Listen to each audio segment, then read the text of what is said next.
Las 7 copas. Y vi en el cielo otro signo grande y maravilloso: 7 ángeles que llevaban 7 plagas, las últimas, porque con ellas se consuma el furor de Dios. Apocalipsis capítulo 15, versículo 1. Como ya se ha dicho antes, este septenario no muestra conexión temporal alguna con el septenario anterior. No es como si estas plagas siguieran a las anteriores. Algún autor ha afirmado que las 7 copas componen la 7ª copa, como si fueran una explicación de esta. Esa concatenación resulta imposible, porque en la 2ª copa el mar se convierte en sangre, y eso ya había sucedido en la 2ª trompeta.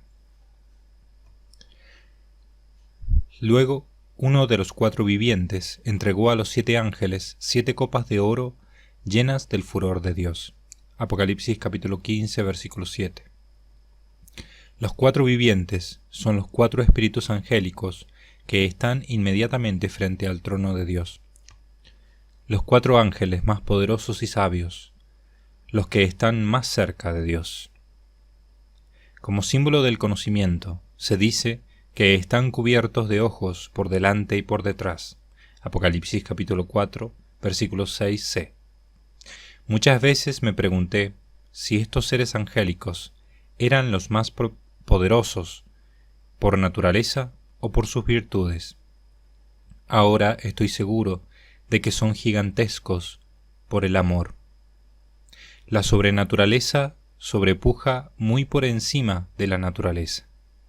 La caridad con todos sus tesoros divinos es algo cualitativamente muy superior a las capacidades naturales, por muy altas que sean.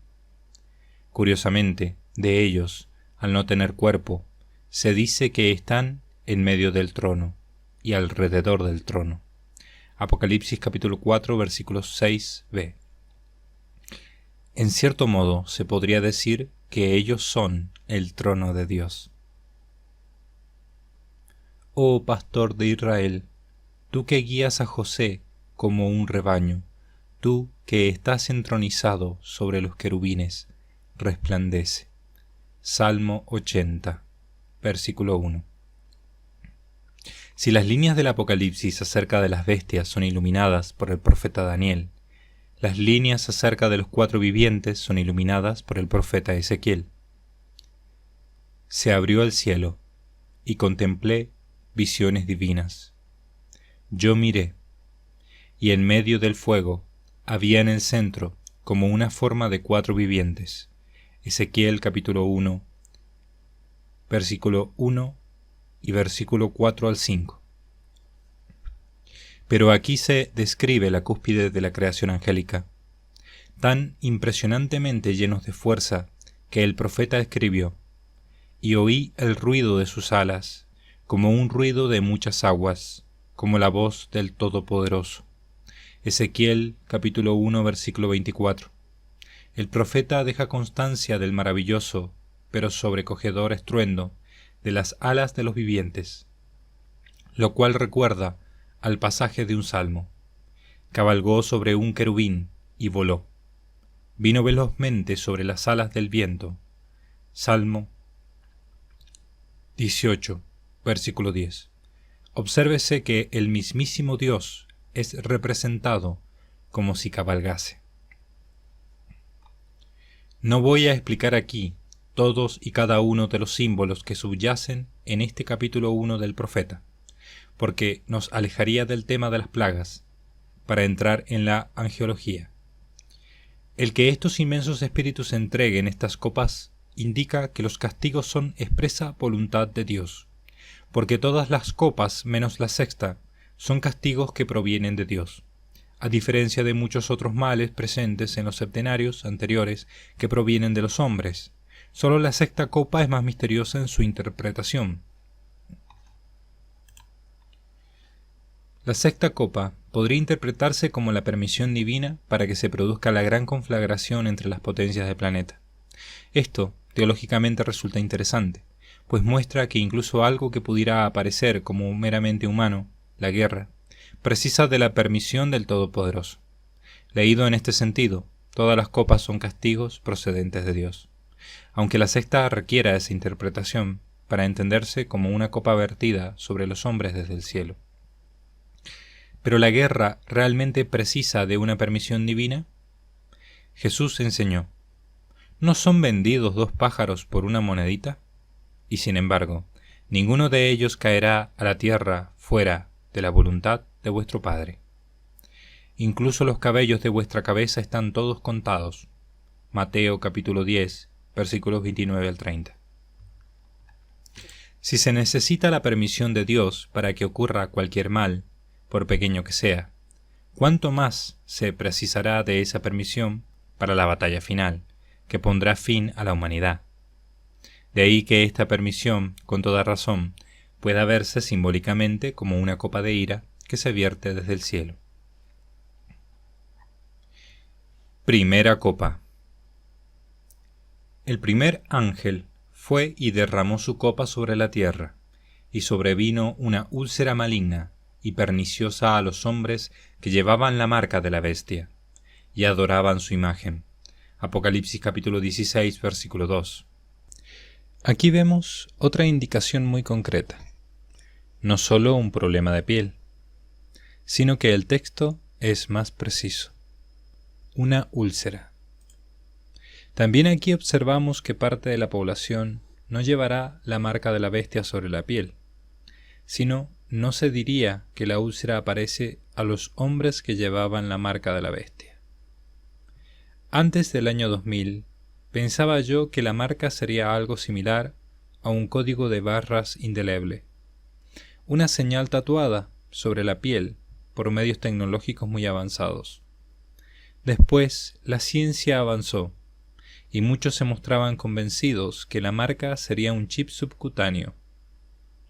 Pero a partir del año 2016, me di cuenta de que ya no era necesario ningún código de barras ni ningún chip. Bastaba el rostro y una conexión a un banco de datos online para saber quién era quién.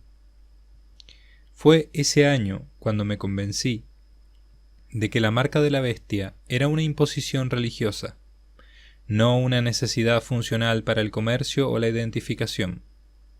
Eso explicaba otros detalles del texto respecto a la marca, como que a algunos se les imprime esa señal en la frente.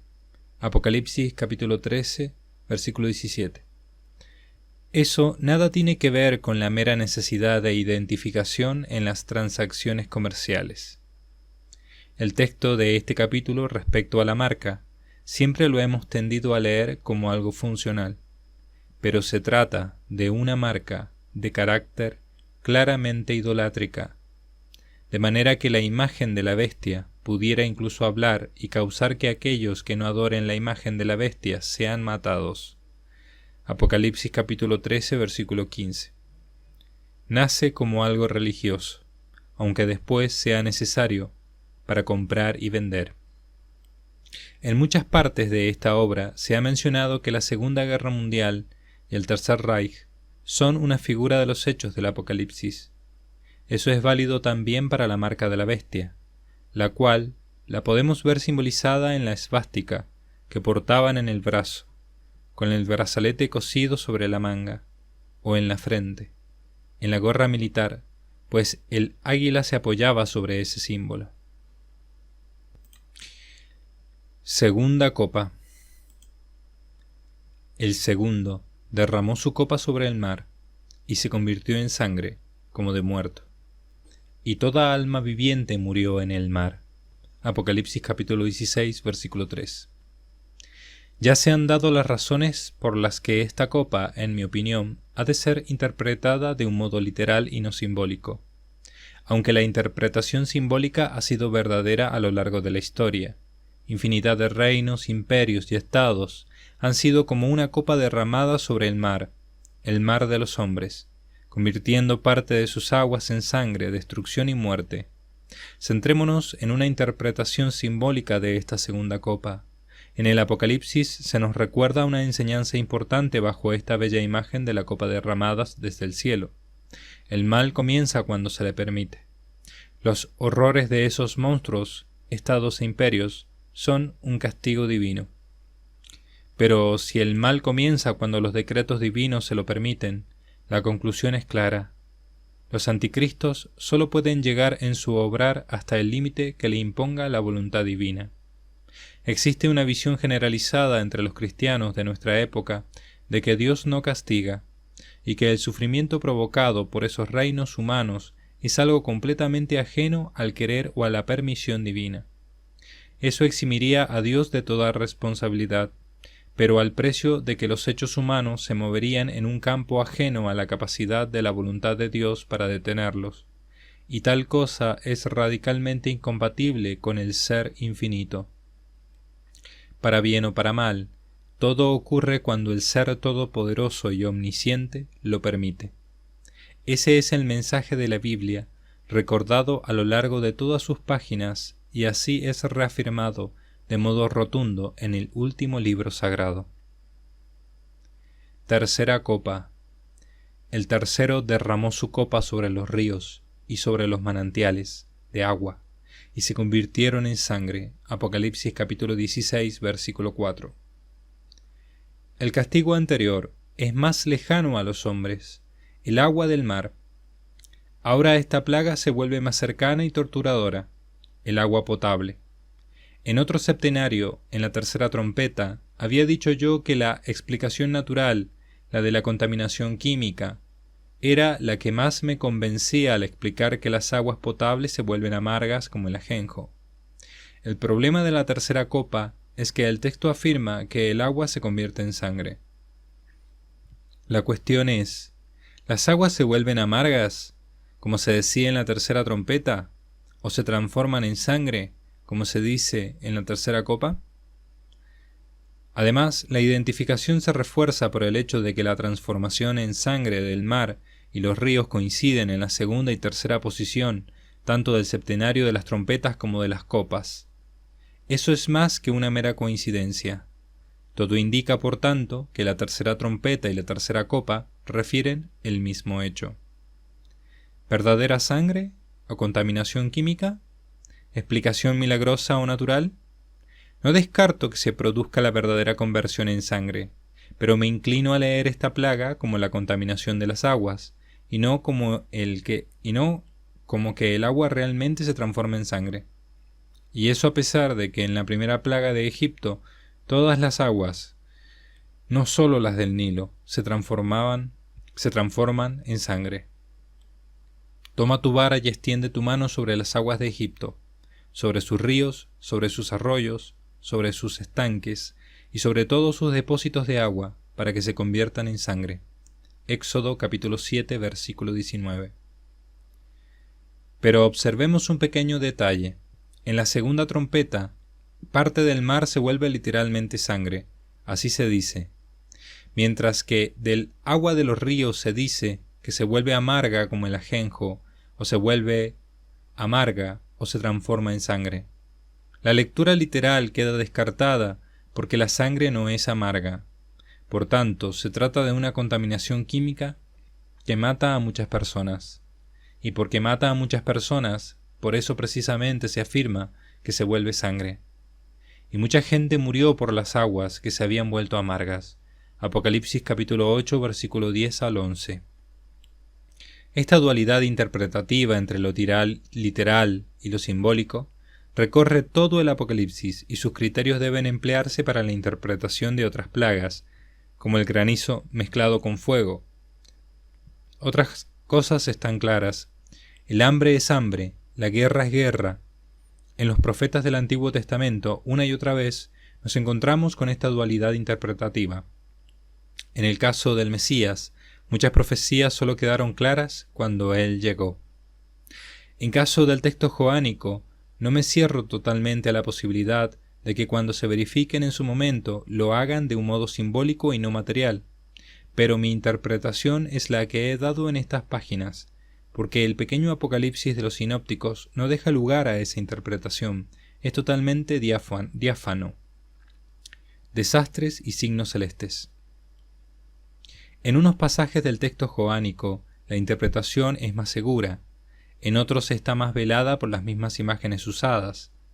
Hubiera afeado muchísimo el libro tener que describir las plagas, añadiendo una a una, que era literalmente verdadera.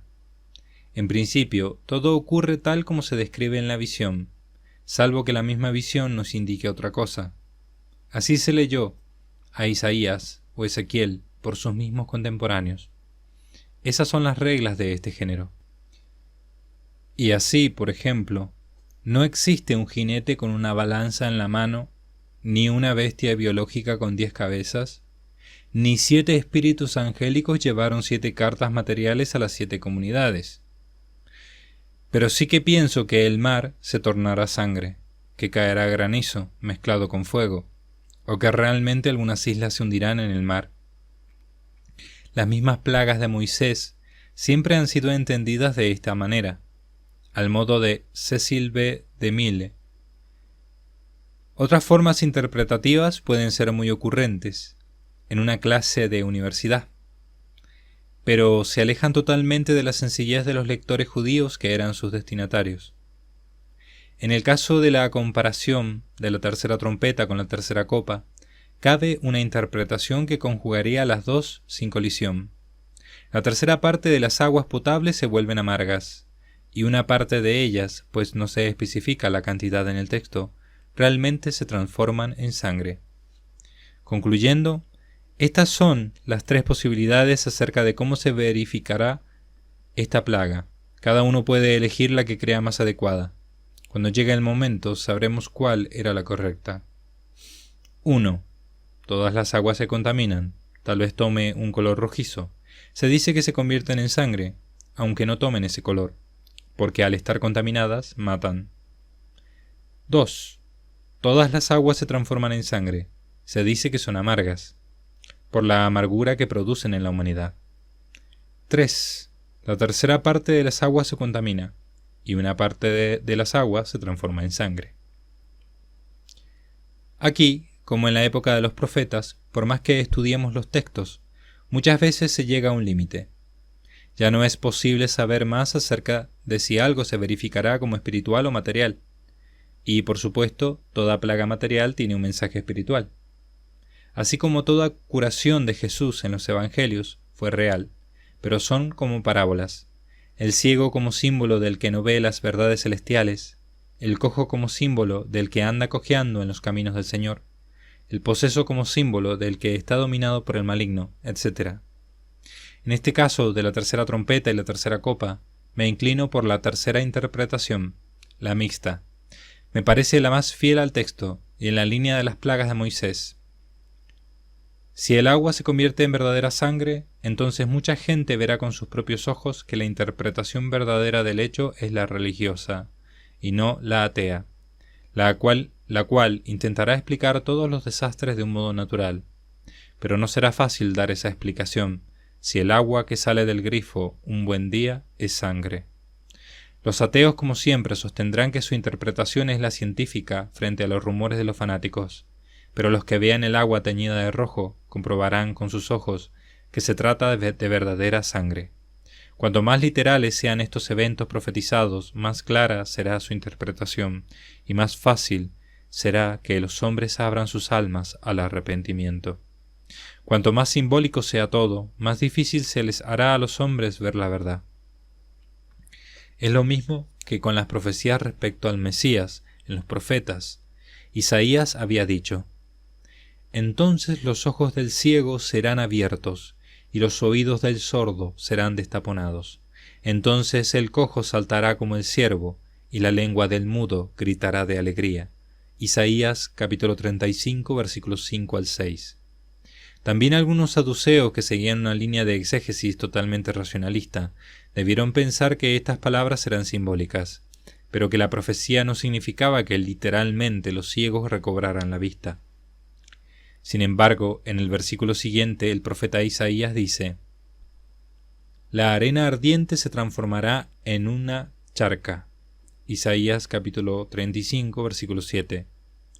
Como se ve, los profetas con sus profecías ya cumplidas nos enseñan que sus textos son una mezcla de lo simbólico y lo literal. No todo es simbólico, ni todo literal. Nos guste o no nos guste, es necesario discernir, estudiar, orar y pedir al Espíritu Santo que nos ilumine. Y hay que hacerlo a sabiendas de que no pocas cosas no conoceremos si se trata de lo uno o de lo otro, hasta que llegue el momento. Lo mismo que sucedió con las profecías respecto al Mesías. ¿Nacería realmente en Belén como profetizó Malaquías, o eso era símbolo de que el Mesías pertenecería a la estirpe de David y que en ese sentido había nacido en Belén de Judá? Pero al Señor no le parecerá mal que reflexionemos y meditemos el libro del Apocalipsis. Precisamente para meditarlo nos lo dio. Es en la meditación orante y en la meditación de otros sabios donde uno logra la sabiduría. El mismo texto varias veces anima al lector a tratar de desentrañar sus enigmas. Me he extendido mucho en este momento del Apocalipsis en explicar esta cuestión interpretativa, porque la conjunción de la tercera trompeta con la tercera copa era un momento óptimo para abordar el asunto con plena extensión.